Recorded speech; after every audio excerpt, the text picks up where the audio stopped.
Hello, it's Tom from LaForce Teamwork Services. And it turns out that I'm a member of the Minnesota Change Management Network. We were supposed to meet today, as we always do on the third Thursday of the month.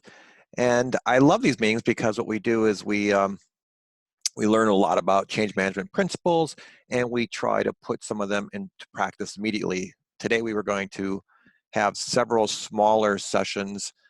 We were going to call it an unconference and have an opportunity to learn several things. But as expected and smartly so, the session was canceled. So I thought I would provide a learning opportunity for my fellow change managers and anyone else who is stumped by change in the workplace.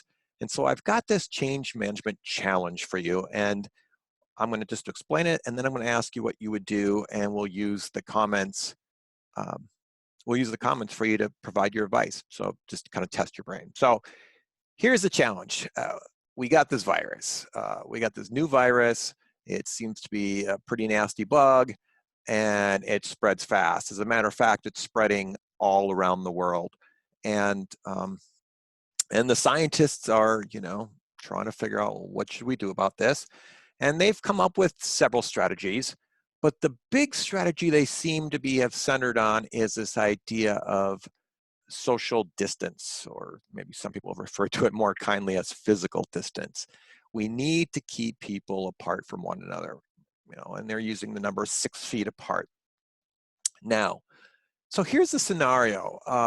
It turns out you're walking around your town, trying to still get outside and get some exercise, and you notice in the parks that there are a lot of kids there because all the school's out, and kids need to run around and have some fun. But they're not maintaining social distance, and they're using the playground equipment together. And it turns out that this is a potential source of a potential way to spread the virus. And so your parks director happens to know that you are a change management professional, or at least just darn good at it, and asks you this question. How do we help parents make better choices for their children at our parks? Specifically, we want them to get out, get some fresh air, get some exercise, but we want them to stay safe. And that means one of the things we don't want them to do is to use the playground equipment right now. So you're thinking about it, and you're a change management pro. What are your recommendations?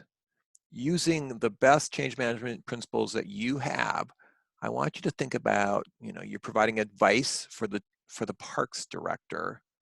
What would you recommend the city parks director do? What specific actions should he or she take? And we'll hopefully get a little discussion going. Put your advice in the comments, and let's see what you all come up with. Looking forward to reading your answers.